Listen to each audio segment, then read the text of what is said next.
Hi friends, welcome back to my YouTube channel. ಎಲ್ಲರೂ ಹೇಗಿದ್ದೀರಾ? I hope ಎಲ್ಲ ತುಂಬ ಚೆನ್ನಾಗಿದ್ದೀರಾ ಅಂತ ಅನ್ಕೊತೀನಿ. ಇವತ್ತಿನ ಒಂದು ವಿಡಿಯೋದಲ್ಲಿ ತುಳಸಿ ಹಬ್ಬ ಯಾವಾಗ, ಯಾವ ಒಂದು ಸಮಯದಲ್ಲಿ ಅವತ್ತಿನ ದಿನ ಸ್ಟಾರ್ಟ್ ಆಗುತ್ತೆ, ಎಂಡ್ ಆಗುತ್ತೆ, ಸಮಯ ಯಾವಾಗ, ಶುಭ ಮುಹೂರ್ತ, ಪೂಜೆ ಮಾಡೋದಕ್ಕೆ ಯಾವಾಗ ಅಂತೇಳಿ ಇವತ್ತಿನ ಒಂದು ವಿಡಿಯೋದಲ್ಲಿ ಕಂಪ್ಲೀಟಾಗಿ ಡೀಟೇಲ್ಸ್ ಕೊಡೋದಕ್ಕೆ ಬಂದಿದ್ದೀನಿ. ಇದೊಂದು ಸ್ಕ್ರೀನ್ಶಾಟ್ ತೆಗೆದಿಟ್ಕೊಂಡು ಅಥವಾ ವಿಡಿಯೋ ಶೇರ್ ಮಾಡಿಕೊಂಡ್ರು ಆಯಿತು, ಅಥವಾ ಒಂದು ಫೋಟೋ ಹೊಡ್ಕೊಂಡ್ರೂ ಸಹ ಆಯಿತು. ಓಕೆನಾ? ಇದರಲ್ಲಿ ಫುಲ್ಲು ತುಂಬ ಡೀಟೇಲಾಗಿ ಹೇಳಿದ್ದೀನಿ. ಕೊನೆಯವರೆಗೂ ವಿಡಿಯೋ ನೋಡಿ. ಫಸ್ಟ್ ಟೈಮ್ ನನ್ನ ಚಾನಲ್ ನೋಡ್ತಾರೆ, ದಯವಿಟ್ಟು ಒಂದು ಸಬ್ಸ್ಕ್ರೈಬ್ ಮಾಡ್ಕೊಳ್ಳೋದನ್ನು ಮರಿಬೇಡಿ. ಓಕೆನಾ?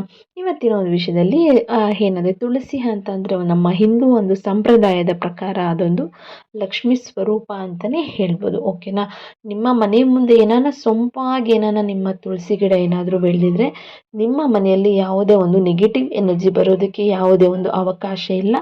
ಪಾಸಿಟಿವ್ ಎನರ್ಜಿ ಜಾಸ್ತಿ ಇದೆ ಅಂತಲೇ ಅದರ ಒಂದು ಸೂಚನೆ ಅಂತಲೇ ಹೇಳ್ಬೋದು. ಓಕೆನಾ? ತುಂಬ ಸೊಂಪಾಗಿ ಬೆಳೀತಾ ಇದೆ ಅಂದರೆ ನಿಮ್ಮ ಒಂದು ಶಾಂತಿ ಆಗಿರ್ಬೋದು, ಮನೆಯಲ್ಲಿ ಸಮೃದ್ಧಿ ಆಗಿರ್ಬೋದು, ಅತಿ ಹೆಚ್ಚಾಗಿ ಮುಂದೆ ಬರ್ತಾ ಇದೆ ಅನ್ನೋ ಒಂದು ಸೂಚನೆಯನ್ನು ನೀಡುತ್ತೆ. ಓಕೆನಾ? ಪ್ರತಿ ವರ್ಷ ದೀಪಾವಳಿ ಆದ ನಂತರ ಬರೋದೇ ಒಂದು ತುಳಸಿ ಹಬ್ಬ. ಕೆಲವು ಕಡೆ ಇದನ್ನು ರೂಢಿಸ್ಕೊಂಡು ಬಂದಿರ್ತಾರೆ, ಕೆಲವ್ರ ಕಡೆ ಮಾಡ್ತಾರೆ, ಮಾಡೋದಿಲ್ಲ. ಓಕೆನಾ?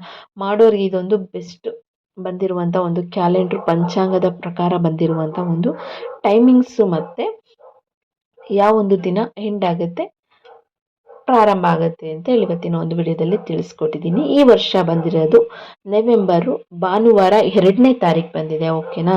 ನಾವು ಯಾವ್ಯಾವತ್ತೋ ಮಾಡೋದಕ್ಕಿಂತ ಪಂಚಾಂಗದ ಪ್ರಕಾರ ಬಂದಿರೋ ಥರ ಮಾಡಿದರೆ ನಮಗೆ ಅದರ ಪೂಜೆ ಮಾಡಿದ್ರೆ ಅದೊಂದು ಫಲ ನಮಗೆ ಜಾಸ್ತಿ ಸಿಗುತ್ತೆ ಅಂತಲೇ ಹೇಳ್ಬೋದು. ಈ ಸರಿ ಬಂದು ನವೆಂಬರ್ 2, 2025. ಓಕೆನಾ? ಭಾನುವಾರ ಬಂದಿದೆ ಈ ಸರಿ. ಇದ್ರ ತುಳಸಿ ಹಬ್ಬ ಪ್ರಾರಂಭ ಆಗುವಂಥ ಒಂದು ಟೈಮ್ ಬಂದು ದ್ವಾದಶಿ ತಿಥಿ ಆರಂಭ 7:30ರಿಂದ ನೆಕ್ಸ್ಟ್ ಅಂತ್ಯ ಆಗೋದು 5-7 AM. ನೆಕ್ಸ್ಟ್ AM ಇಂದ ನೆಕ್ಸ್ಟ್ ಡೇ AM ವರ್ಗು ನಿಮಗೆ ಟೈಮ್ ಇರುತ್ತೆ, ಅದರೊಳಗಡೆ ನೀವು ಮಾಡ್ಬೋದು. ಓಕೆನಾ? ನೆಕ್ಸ್ಟ್ ಬಂದು ಶುಭ ಮುಹೂರ್ತ ಪೂಜೆ ಮಾಡೋದಕ್ಕೆ ಅಂತ ಹೇಳಿದ್ರೆ ಮಾರ್ನಿಂಗು 9 ಗಂಟೆಯಿಂದ 11 ಗಂಟೆವರೆಗೂ, ಬೆಳಗ್ಗಿನ ಸಮಯ 9ರಿಂದ 11ವರೆಗೂ, ಸಂಜೆ ಬಂದುಬಿಟ್ಟು 5 ಗಂಟೆಯಿಂದ 7:30ವರೆಗೂ ನಿಮಗೆ ಟೈಮ್ ಇರುತ್ತೆ. ಓಕೆನಾ? ಆ ಒಂದು ಟೈಮಲ್ಲಿ ನೀವು ಪೂಜೆ ಮಾಡಿದ್ರೆ ನೀವು ಈ ಒಂದು ತಲೆಲಿಟ್ಕೊಂಡ್ರೆ ಆಯಿತು, 2ನೇ ತಾರೀಕು ಈ ಒಂದು ಶುಭ ಮುಹೂರ್ತದಲ್ಲಿ ಪೂಜೆ ಮಾಡಿದ್ರೆ ನಿಮಗೆ ಒಳ್ಳೆಯದಾಗುತ್ತೆ.